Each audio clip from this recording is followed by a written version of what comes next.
does lead me to my next subject I want to talk about here. So hit it. This was interesting, and this is a little bit different here, but This is where the pedal meets the metal and the rubber meets the road, brother. well, yeah. But a lot of you guys probably are aware. Andrew Yang has recently been piloting his UBI. I believe with 14 individuals at the moment. Yeah, we met. I 14. believe it was 5 of them at first in the West. Yes. Yes. So we go through here, and so Chad. This is an interesting story. I want to read this. So, oh my God, more of these words I can't read. Chad Zizek didn't believe it at first. He got an email from Andrew Yang's campaign that he would receive $1,000 a month for an entire year, no strings attached. Even after talking on the phone with Yang staff, he wasn't entirely convinced. Then he ended up on a video call with the presidential candidate himself. I like this quote, it's cute. So I wasn't expecting it to be like a big group. I was expecting it to be going to a big group conference call. And then I clicked in, and Yang is like, "Is he here? Oh, hey, Chad." I was like, "Whoa, this is really real." I can just imagine that, you know.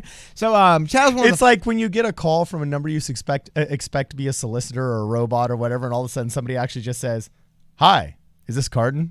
And you're just like, "Whoa, what? Huh? What always got me was A human? the phony one where it pretends to be human. You ever got that? Oh, or when your friend does the annoying faking in their voicemail that they've answered the phone. Hold on. That's the worst. Back to the story. Getting off topic. Chad was one of the 14 people picked to participate in the campaign's Freedom Dividend pilot program, an effort to test and promote Yang's signature policy, the creation of UBI for every American over the age of 18. So they go through some stuff that we already know about, and here's what's really interesting is when they get into the way that here we go. So almost 40% of Americans struggle to afford an unexpected $400 expense, according to the Federal Reserve. But the idea of handing people a check for $1,000 without any preconditions or requirements divides economists. Some believe it would drive consumption and boost the economy. Others worry that an economic boost would be offset by the taxes required. Basically, so drug dealers get it, so millionaires get it. Yes, everyone gets it, universal. However, there is a reason to believe that a universal basic income would not ignite a wanton spending spree on jet skis and handbags. In Stockton, California, local government is giving $500 prepaid credit cards or debit cards to 125 randomly selected low-income residents. That's because they're doing low-income residents, and it's not universal. No, but listen. Yeah. I agree, but still, listen, this is something that's interesting. Approximately 40% of the funds that they've been given have been spent on food. Largest expenditures, food, clothing and appliances, and utilities. So, again, one thing I will couch though, that is a $500 prepaid debit card. So perhaps they use that for the stuff they used to spend their money on and their money and other stuff. But well, and the other thing is the point of universal basic income is that when spread amongst the entirety of the bell curve, it will drive consumer spending and also drive all kinds of other economic growth because it was given out to every part of the bell curve. All of these tests are just different versions of low-income means-tested poverty programs. So you can't draw data of how universal basic income on the entirety of the curve will work if you're only giving it to the smallest, most impoverished slice. But again, even with that being said, the findings they found support what UBI advocates say. So we asked the question, are people treating their dividend like a gift you would use for atypical expenses like entertainment, or are they treating it as part of their core income? That's core income. That is the question that matters. Yes. What our data told us is that they're really treating it as if it were an increase in monthly income of about $1,000. Exactly. Hallelujah. Yeah. So compared to the BLS data, BLS is the Bureau of Labor Statistics, survey respondents spent less of their new money on transportation and housing and put more of it away for savings. In our estimation, transportation and housing are lower because those are already budgeted for.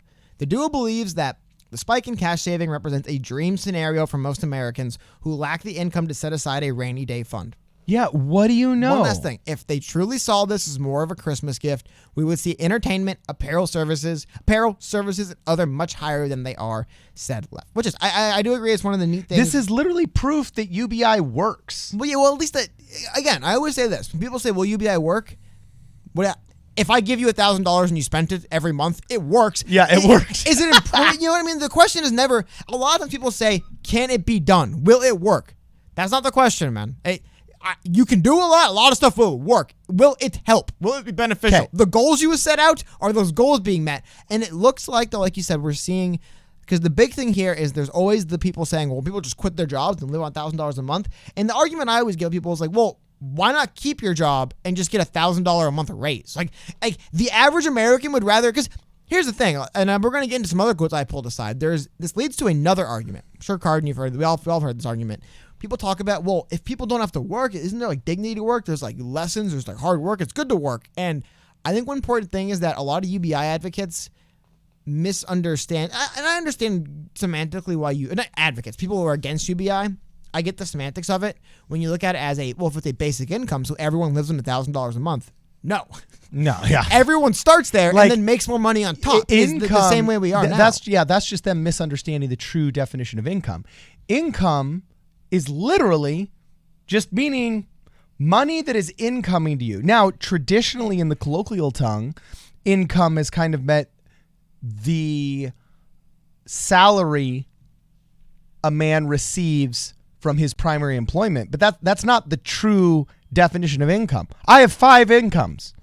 I have 5 incomes at this point in my life. Yeah, exactly. But again, so universal basic income is basically an ingress of plata, of dinero, of bichetas, of money, of moolah, all right, that comes in regardless of X, Y, or Z thing that you're usually not docked for, but usually calculated for. Yeah. Well, and then also I thought it was interesting. I just saw on Twitter today a video I kind of wanted to bring into this where I believe this is from Europe, but that was a horrible sentence. Isn't a great.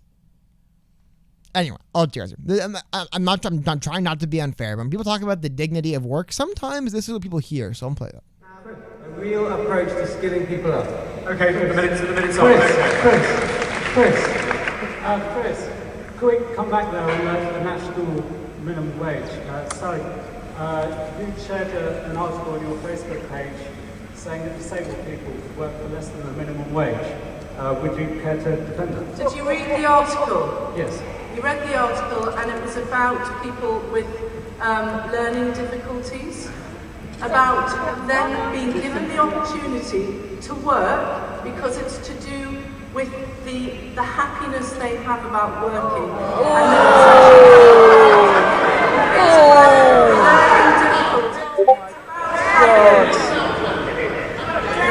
Seriously? Did you? Some people with learning difficulties, they don't understand. Okay, that's enough. I love the consistent seriously, because again, for those of you guys who didn't hear it, I'll pull the quote down a little bit so you can see what this person was actually saying. There is this argument people hear, you know what I mean? That like it's about the sorry about that, guys. I mean the that's a crazy quote. They don't understand money. That's a little bit.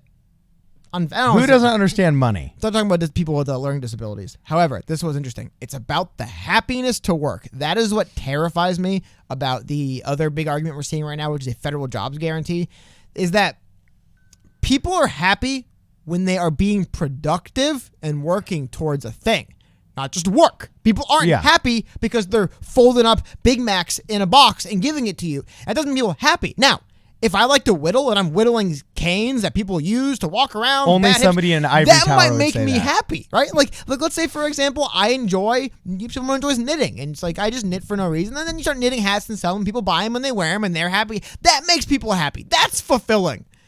Going to Walmart and pushing carts, it's unfulfilling. People aren't like, wow, man, I'm so happy that today I get to wake up and go into an office and answer phone calls and say, hey, sir, how you doing? Well, it seems our company screwed you over today. Oh, I can't. Like, that isn't fulfilling, but there is. I think UBI, in a way, could be leverage people against employers towards fulfilling work and away from unfulfilling. Does that make sense? Yeah. Now, this is one of those things where, I mean, I'd love to throw her under the bus and say, hey, elitists in your ivory tower, you know, screw you, you bonehead. I perpetually want to give people the benefit of the doubt. I would like to think, especially when it comes to mentally handicapped. My mother was a special ed teacher, and so I grew up volunteering with endless amounts of children with special needs.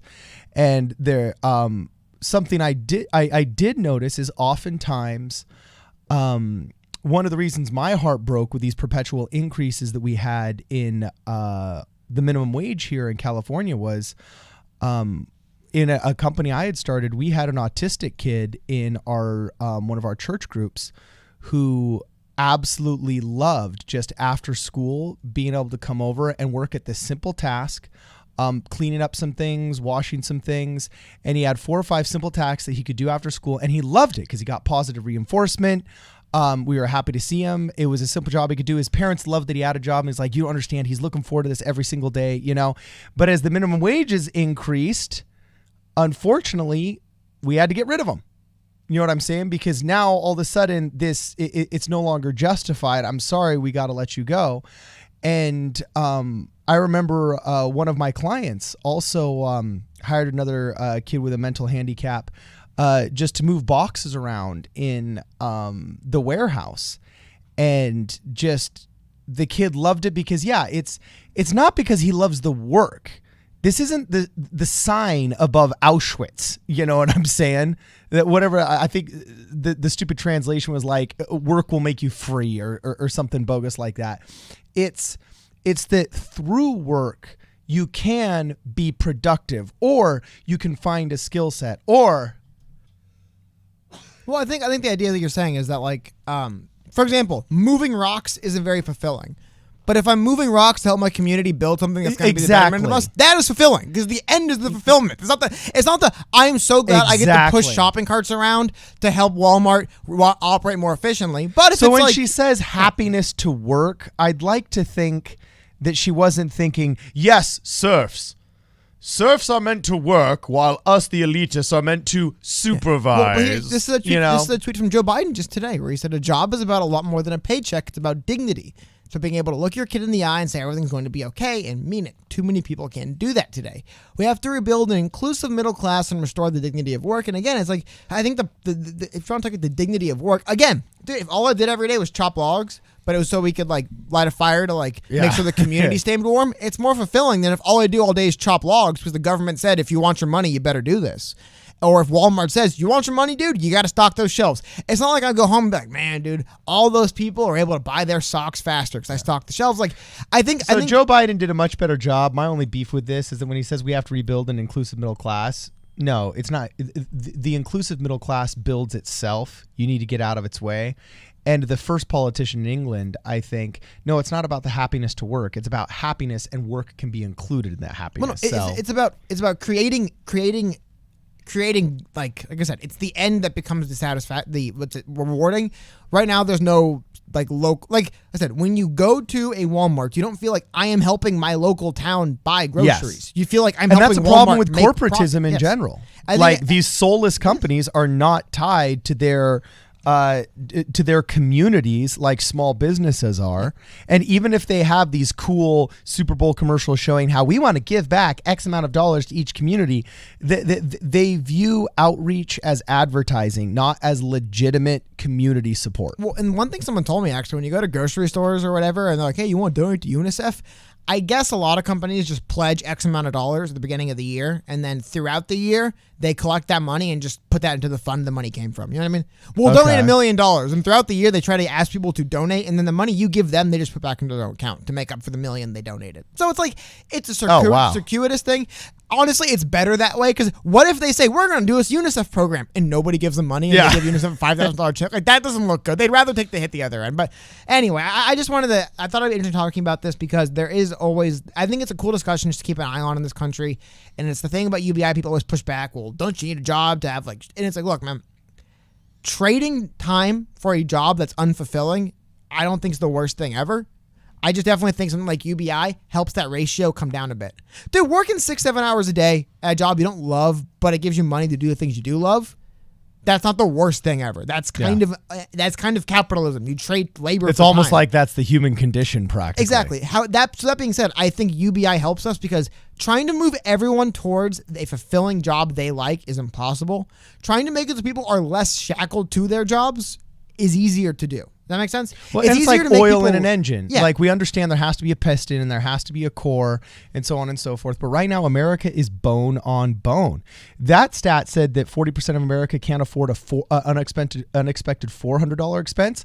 I've seen statistics as brutal as 85% of America can't afford an unforeseen $500 medical expense. $1,000 is like 60% of Americans couldn't meet it. Yeah. So, I mean, you look at that and it's like, either way, whether it's 40 or 85, whether it's 40 not being able to afford 400 or 85 not being able to afford 500, somewhere in there is a brutal statistic that half of us cannot afford $500. And I guess like to your point, I would argue that talking about the dignity of work in a in a situation where no one has any money, like like I said, man, you could either bang your head against the wall, making Walmart jobs more dignified, or you could find a way to have the government leverage employees where they have more leverage against employers. Yeah. Here's the thing: if I had to work at Walmart 6-7 hours a day, I didn't really like it, but yeah, I wasn't beholden to the federal government for everything or I wasn't beholden to Walmart because the government also made it so I had some freedom. I think that is the move. I think that's why I like UBI, because it's not, UBI is a federal jobs guarantee to me is you work for the state and they do everything for you. UBI, I feel like, is empowering the worker. That being said, like anything, man, it can go either way. Well, UBI is capitalist. It can be a federal jobs guarantee is communist. That's the other thing, too. It's that simple. When people say, well, what if you give them the money and they waste it? Like, well, I'm assuming they're not I'm assuming they're not flying to Johnny China. Depp didn't waste $60 million on 20 Lamborghinis. Is, nobody asked what we were doing with the $3 million he got per movie. But even if you give someone $5,000 and they use it to just go out drinking and eating and entertainment, they just frivolously spend it. Guess what? That's going back into like the American. It's like, unless they're flying to France and buying baguettes with it, like it's probably going to some local business somewhere. There's probably some local restaurant, some local store, some local employee, somewhere that money's going back into the community, which is what makes it. I mean, even if they just wasted it on blow and prostitutes, I mean, that's a service rendered from a local small business. Actually, a lot of that money does go back overseas. You know what I'm saying? A lot of that money goes back overseas. Well, at least the dealer's getting his little cut. And then almost all that money goes back overseas. So that's not good. My large I saw Breaking Bad. I know how this goes, Cody. Yeah, exactly. AMC, they got the scoop. But no, I just mean that, like, I think that's the cool thing about UBI is it allows people to open businesses they couldn't before because all their customers have an extra $1,000 a month. So that's just the other angle. I don't know. This was more, I just wanted to have a little bit of a discussion about UBI. I happened to see this article called People Talking About the Dignity of Work. I thought it'd be fun to have that discussion again. So that's all I got, Carden. Hey, that's good, man. Let us know what you guys think. Please comment below. If you haven't subscribed yet, make sure you subscribe and follow us on Twitter at PSP Radio 1. Give us a voicemail at 1-833-PSP-Radio. If you want to contribute to the channel, check out the PayPal link that is in the description or go to ProblemSolverPolitics.com and pick up your Problem Solver Politics hat. This is Problem Solver Politics. We will see you guys in the next video.